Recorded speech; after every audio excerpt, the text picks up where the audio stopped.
So this is how I'm going to install the plugin I already downloaded. I'll just click on add new. Then instead of searching here, I'll just click on upload. To bring this, choose a file. Then I'll just go to my browser wherever the file is, and I'll pick it up, Elementor Pro, and I'll open it. Then install. So it's just as simple as that. Like I told you, there are some plugins you can find there on the site. You have to download and install, while there are some you can automatically purchase on WordPress by itself. For the Elementor Pro, even if I log into my platform, I have to download it and then install. So I'm going to install and activate. Let's give it a few minutes to do that. So now that it has installed, we'll just click on activate. If it doesn't install, you see a message here telling you it hasn't installed. You have to activate. Sometimes when you download a zip file that you have bought, you might need to unzip it to find the original zip file to upload, right? So now we have this. We're going to connect to activate the Elementor Pro. You have to connect it to the account where you purchased, which is what I'm just quickly going to do for you to now access the Pro features. So if you can wing your way without it, please feel free, but this is it. I've activated it. So I'm going to go back to this, my dashboard, my home page where I'm working on, and I'm just going to refresh it, and you see that those icons that were paid and I couldn't use are now, or will now be accessible to me. So I'm going to click in here and I'll search for menu. Do you see it's now accessible? Yeah, nav menu. So this is it. I've put it in there. This is the primary menu. The layout, you can choose if you want it horizontal, vertical, or if you want it drop down. I want it horizontally. If you want it vertical, it will look like this. If you want it drop down, it will just have the hamburger menu, this, and then you drop down. So I'm going to have it horizontal, and I'm going to align it to the right. You know, we talked about this being to the left and the menu being to the right. Don't worry, you'll come down. And then if you look at our sketch, you see that we want it to have a pointer, that whichever page is open should have a pointer. So yes, we have the pointer should be underlined, and then animation fade if you want, which is not necessary. And then where should we begin to have a drop down menu?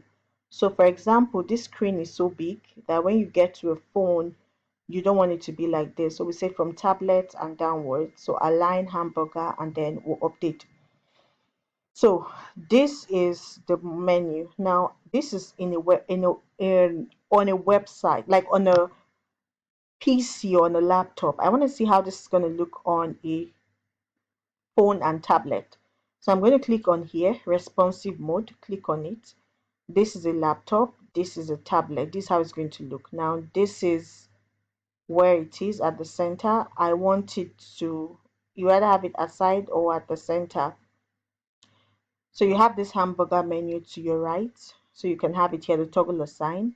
And then we're going to save this. Make sure you save as you go.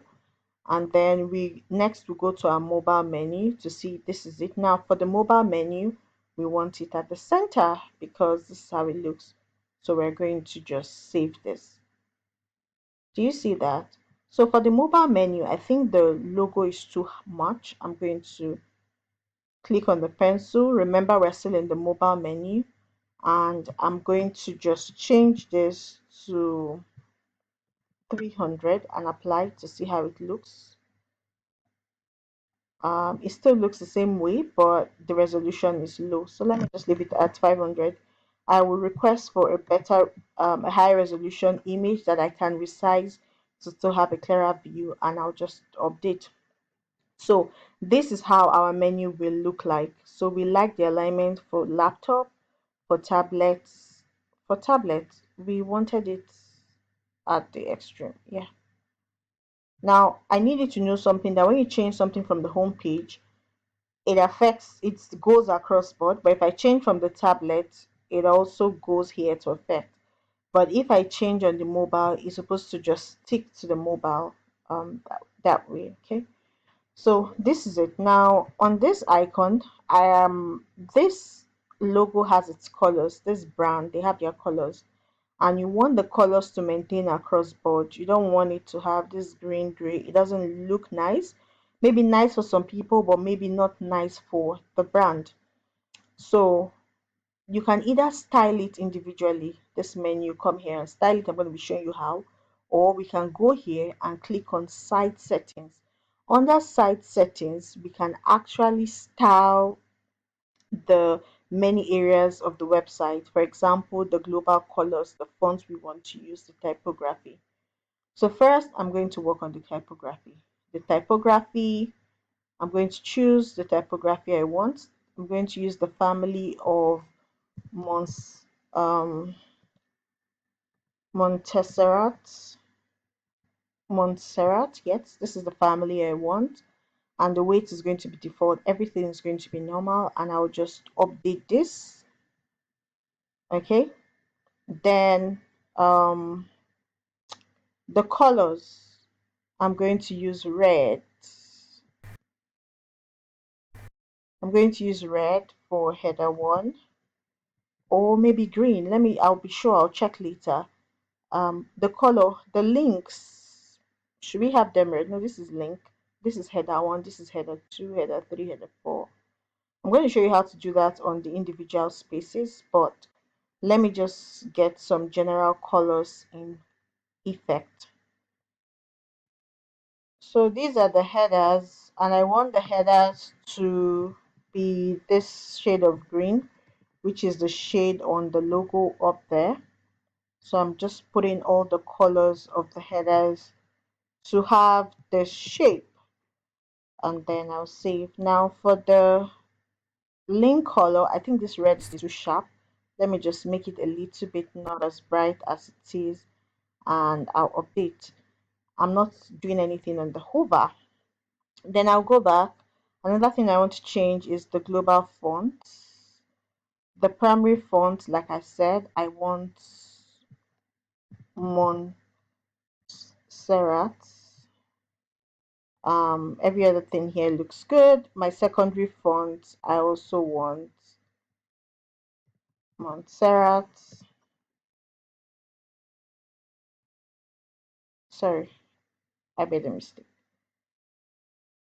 Montserrat, that's what I want. And then my text, I'm actually going to be using Montserrat as well.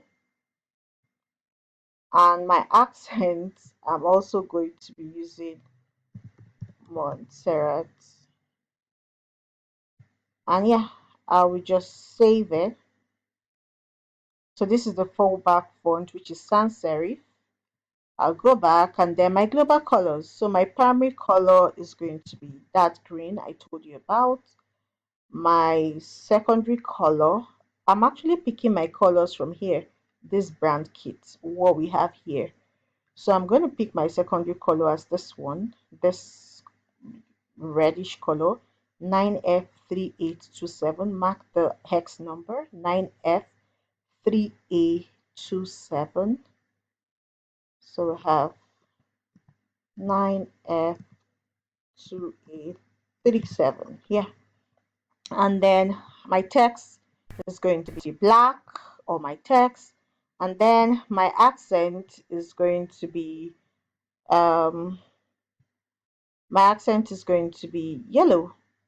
F9ED19.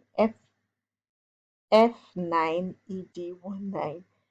So have F9ED19.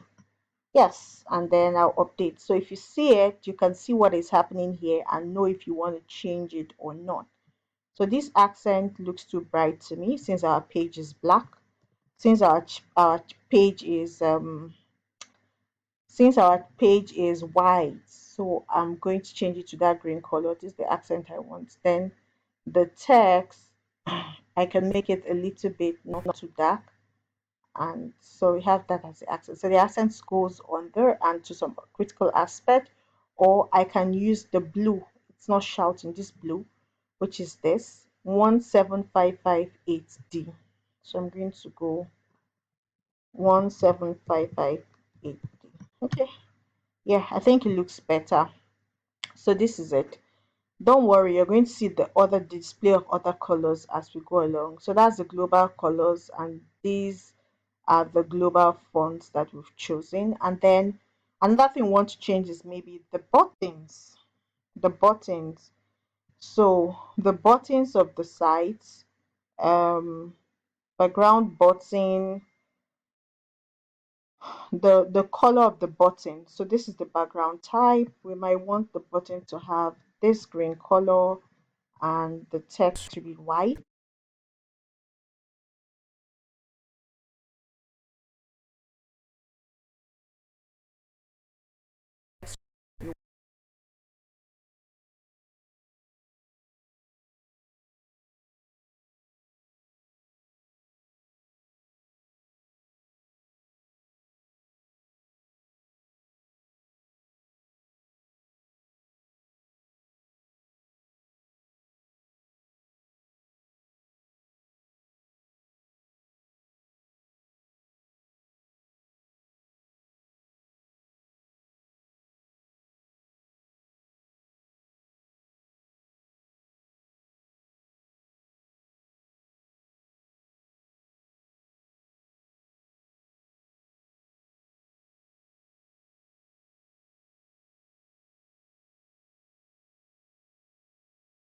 Of the logo, and I'm going to be using the width is usually 1920, and I'm going to be using 1080 as the what do you call it now, the height of the background.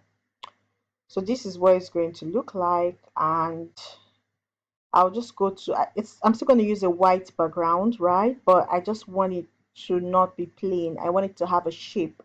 I want it to have patterns. So I'm going to be using patterns. I'll just go to photos. Canva can be very useful. It's just fast and it's just easy to use when you're developing your website. So I'm going to click on this classic so it can give me the image option. Then I go in here and I can just have white background.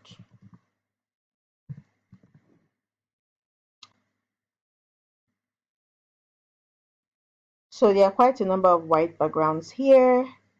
You can pick this or anyone you want to pick. Just pick a white background if you want a white background. If you want a green background, put a green background.